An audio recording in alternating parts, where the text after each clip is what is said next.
देश की संसद इस संविधान से चलती है और संसद में संविधान सिखाता है कि सम्मान के साथ, मान प्रतिष्ठा के साथ देश निर्माण में योगदान देना ही एक सांसद का कर्तव्य है, चाहे वो विपक्ष का सांसद हो या सत्ता पक्ष का।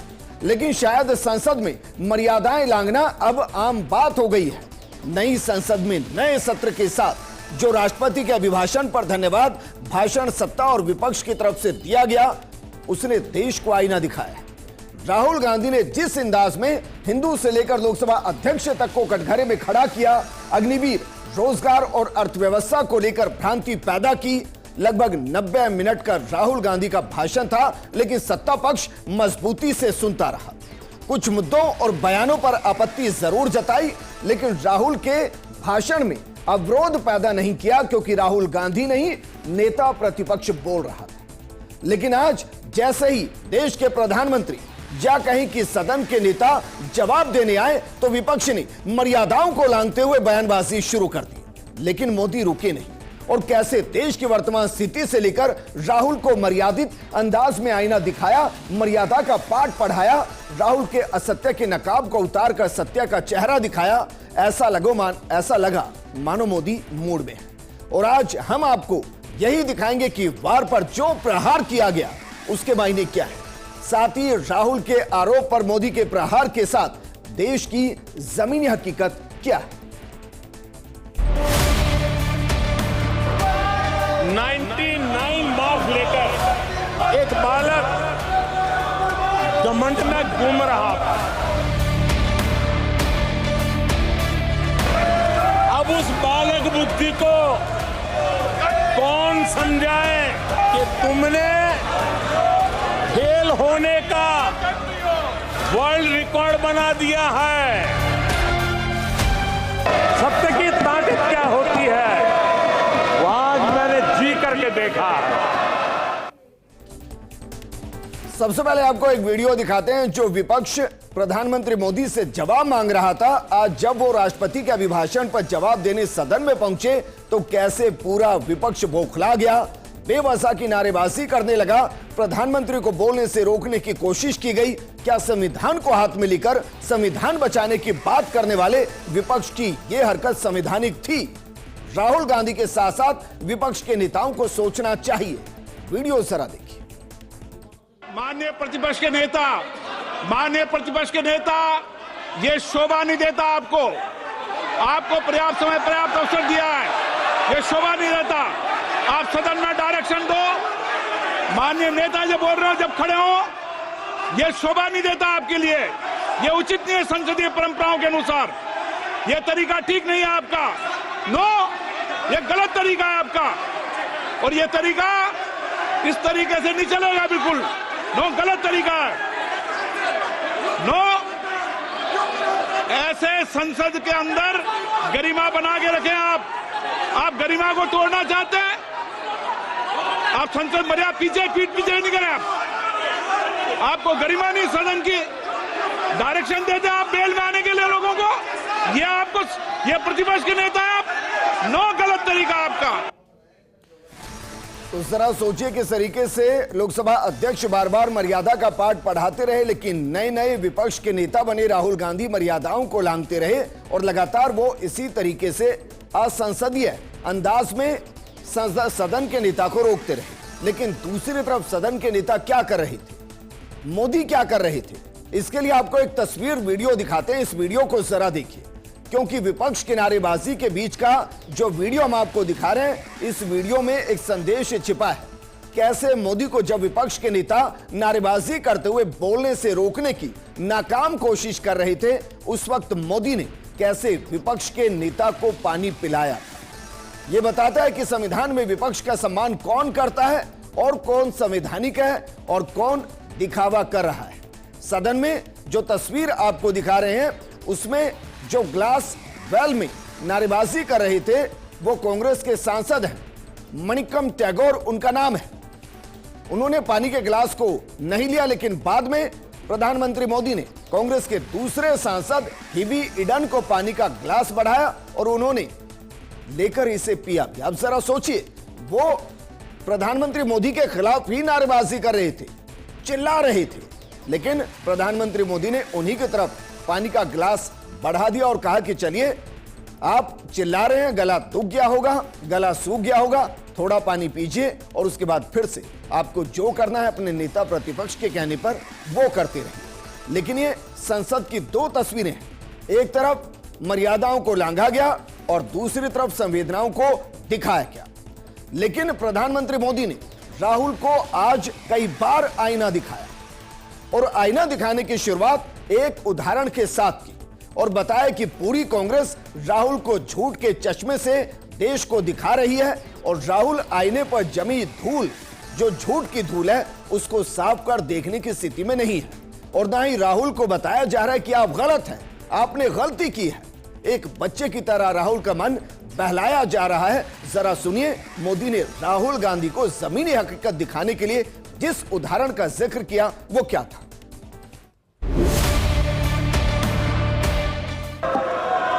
और कांग्रेस और उसकी इकोसिस्टम दिन रात बिजली जला करके हिंदुस्तान के नागरिकों के मन में ये प्रस्थापित करने की कोशिश कर रहे हैं कि उन्होंने हमें हरा दिया है। आदरणीय सभापति जी,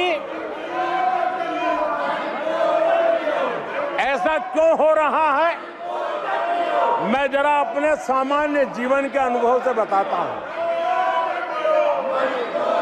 कोई छोटा बच्चा साइकिल लेके निकला है और अगर वो बच्चा गिर जाता है, साइकिल से लुढ़क जाता है, रोने लगता है, तो कोई बड़ा व्यक्ति आकर के उसके पास पहुंच जाता है और उसको कहता है, देखो चींटी मर गई, देखो चिड़िया उड़ गई, अरे देखो तुम तो बहुत बढ़िया साइकिल चलाते हो, अरे तुम तो गिरे नहीं हो। ऐसा करके उसका जरा मन ठीक करने के लिए प्रयास करते हैं, उसका ध्यान भटका करके उस बच्चे का मन बहला देते हैं। बच्चे का मन बहलाने का काम चल रहा है। अब दरअसल प्रधानमंत्री ने जो कहा उसको डिकोड करते हैं। शायद प्रधानमंत्री मोदी कहना चाह रहे हैं कि राहुल के नेतृत्व में कांग्रेस हारी और किस तरीके से हारी और कब कब हारी है जरा देखिए, क्योंकि वो कह रहे हैं कि बार बार बहलाया जा रहा है। राजस्थान, एमपी और दिल्ली 2013 के चुनाव कांग्रेस हार गई राहुल गांधी के नेतृत्व में। आगे बढ़ते हैं, क्योंकि इससे आगे जब आप बढ़ेंगे तो लोकसभा चुनाव 2014 में करारी हार हुई, महज 44 सीटों पर कांग्रेस सिमट गई थी।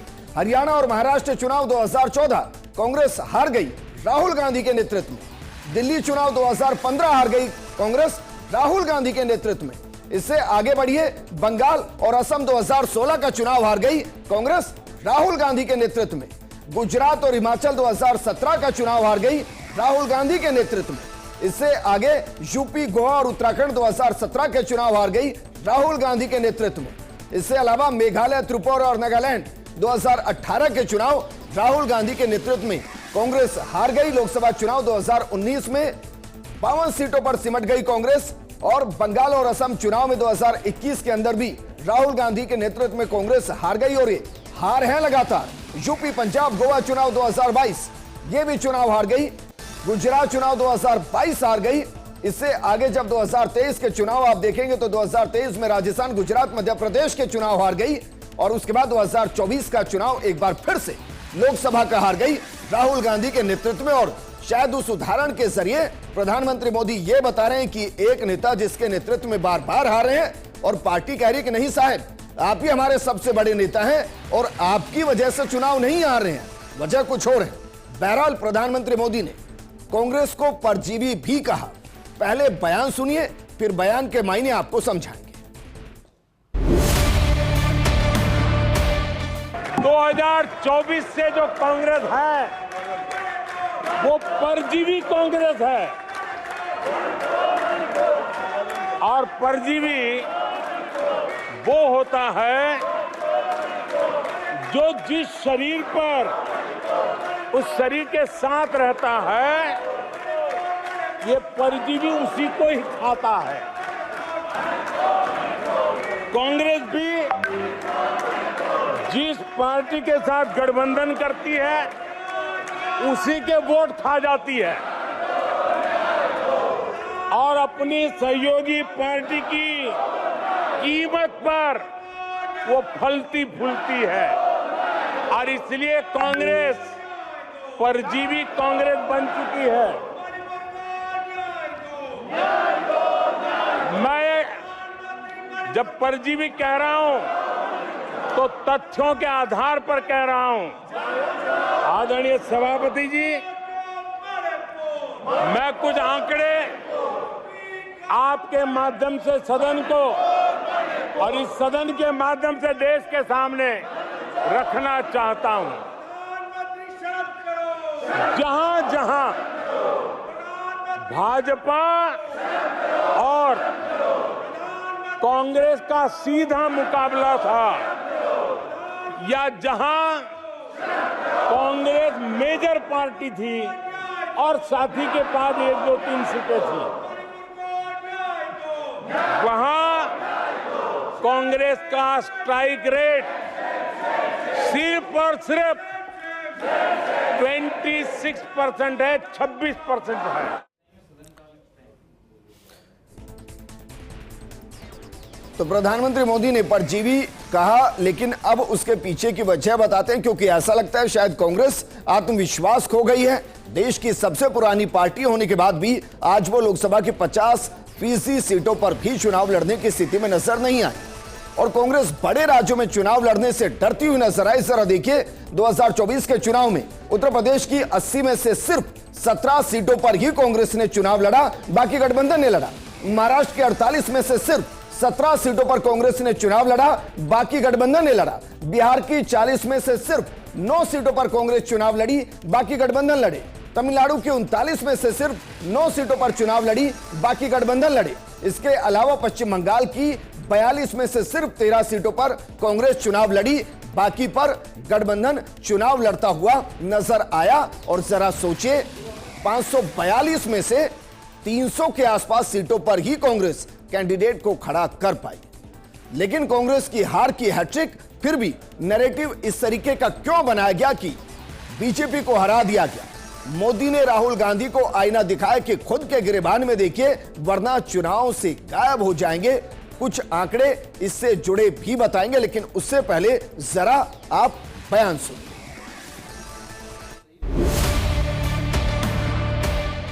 कांग्रेस के इतिहास में ये तीसरी सबसे बड़ी हार है, तीसरा सबसे खराब प्रदर्शन है। अच्छा होता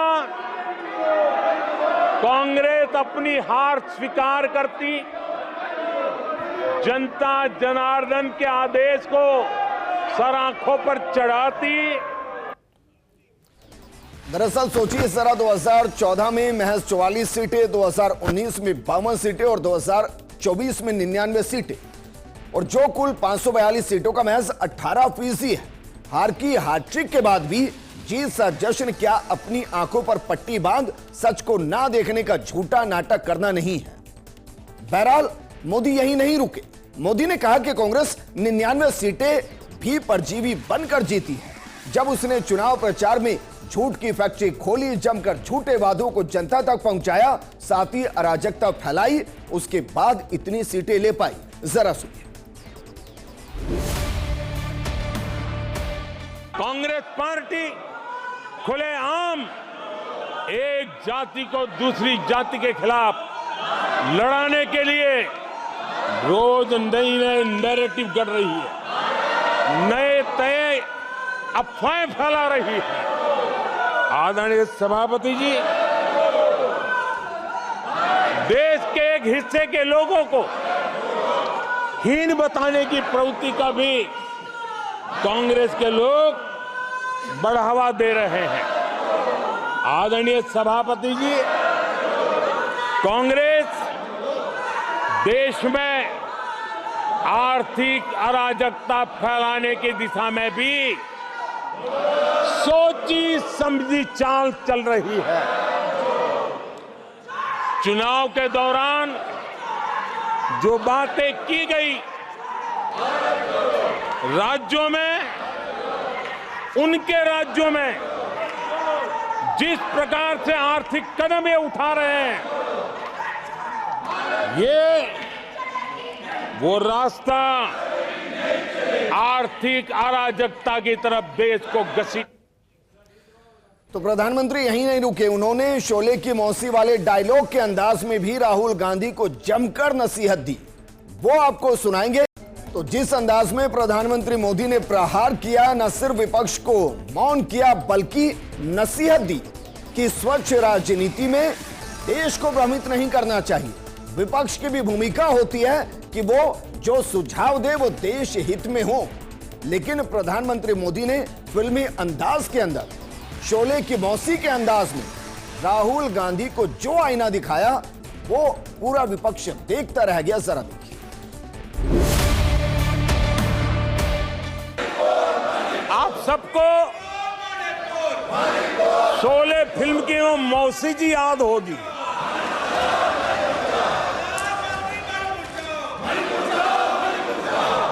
तीसरी बार तो हारे हैं, पर मौसी,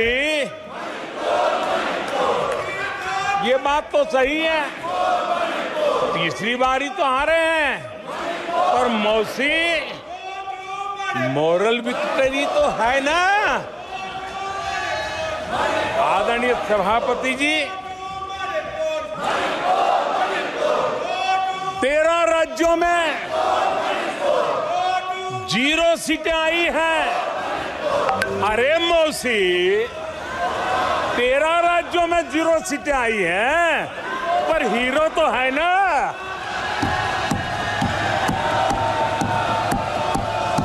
आदरणीय सभापति जी, अरे पार्टी की लुटिया तो दुबई है। अरे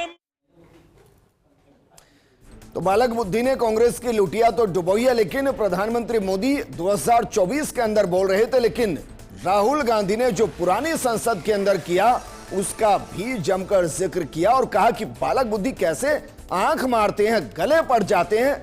यह भी सुनिए कि मोदी ने कैसे राहुल को संसदीय प्रणाली के मर्यादाओं को समझाने की कोशिश की, जरा सुनिए। आदरणीय सभापति जी, बालक बुद्धि में ना बोलने का ठिकाना होता है और न ही बालक बुद्धि में व्यवहार का कोई ठिकाना होता है। और जब ये बालक बुद्धि पूरी तरह सवार हो जाती है तो सदन में भी किसी के गले पड़ जाते हैं। ये बालक बुद्धि अपनी सीमाएं खो देती है तो सदन के अंदर बैठ करके आंखें मारते हैं, आंखें मारते हैं। इनकी सच्चाई आदरणीय सभापति जी अब पूरा देश समझ गया है। इसलिए आज देश इनसे कह रहा है तुमसे नहीं हो पाएगा। तो देश विपक्ष ये कह रहा है कि तुमसे नहीं हो पाएगा, लेकिन प्रहार के बाद अब बात करें कि मोदी 3.0 क्या करेगा, उनसे क्या हो पाएगा, क्योंकि तीसरा कार्यकाल और प्रधानमंत्री मोदी कह रहे हैं कि 3 गुना काम की रफ्तार होगी। पहले ये सुनिए, फिर आपको जमीनी हकीकत बताएंगे। मैंने पहले भी कहा है, आज मैं फिर से दोहराऊं, हमारी तीसरी टर्म में इसका मतलब है हम 3 गुना स्पीड से काम करेंगे। हमारी तीसरी टर्म का मतलब है हम 3 गुना शक्ति लगाएंगे। हमारी तीसरी टर्म का मतलब है हम देशवासियों को 3 गुना परिणाम ला करके देंगे। तो प्रधानमंत्री मोदी कह रहे हैं कि मोदी 3.0 के अंदर 3 गुना ज्यादा काम होगा, रफ्तार 3 गुना ज्यादा होगी। लेकिन फिलहाल देश कहां खड़ा हुआ है इसको समझने की जरूरत। तो भारत में यूनिकॉर्न साल दर साल किस तरीके से बढ़े हैं इसको जरा समझिए, उसके बाद आपको समझाएंगे कि यूनिकॉर्न दरअसल होते क्या हैं।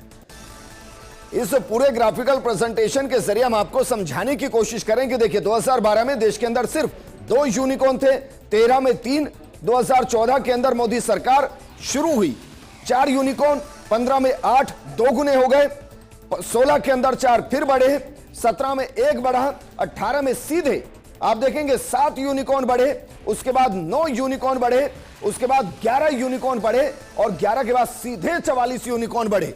44 यानी 2021 में देश के अंदर 25 यूनिकॉर्न थे।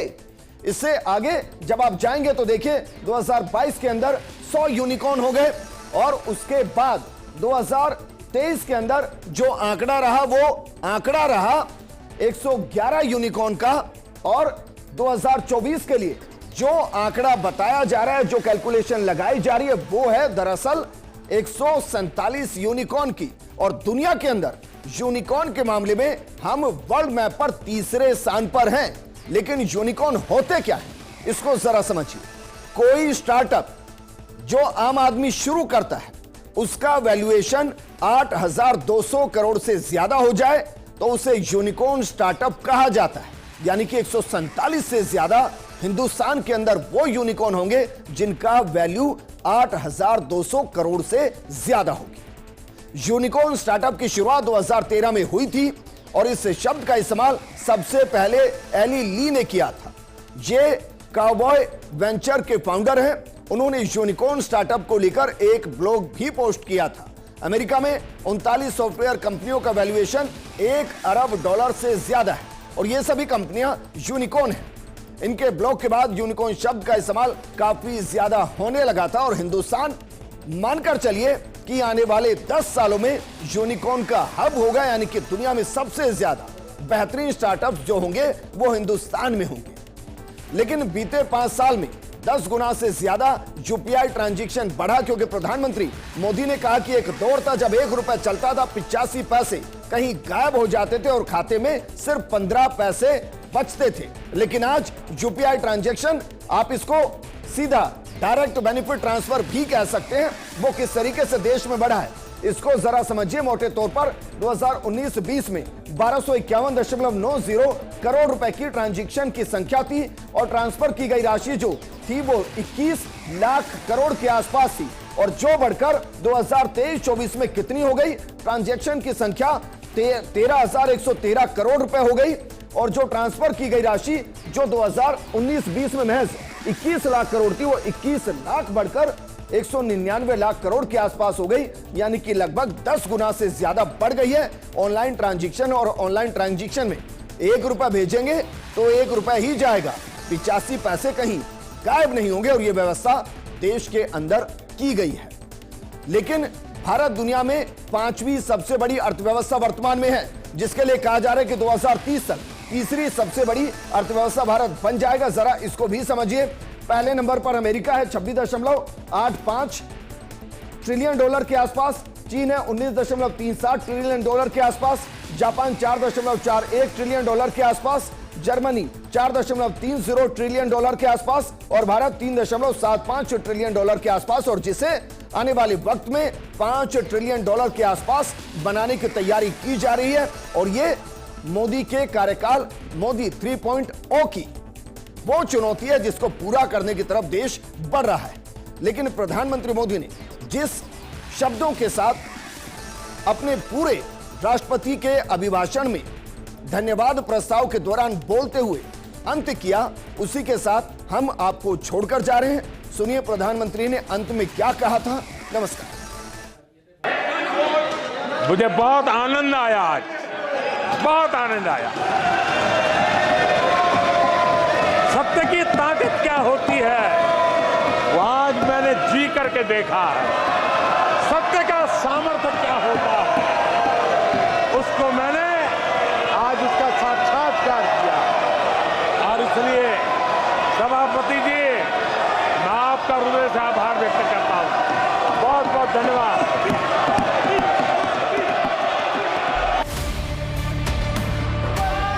99 मार्क्स लेकर एक बालक घमंड में घूम रहा था।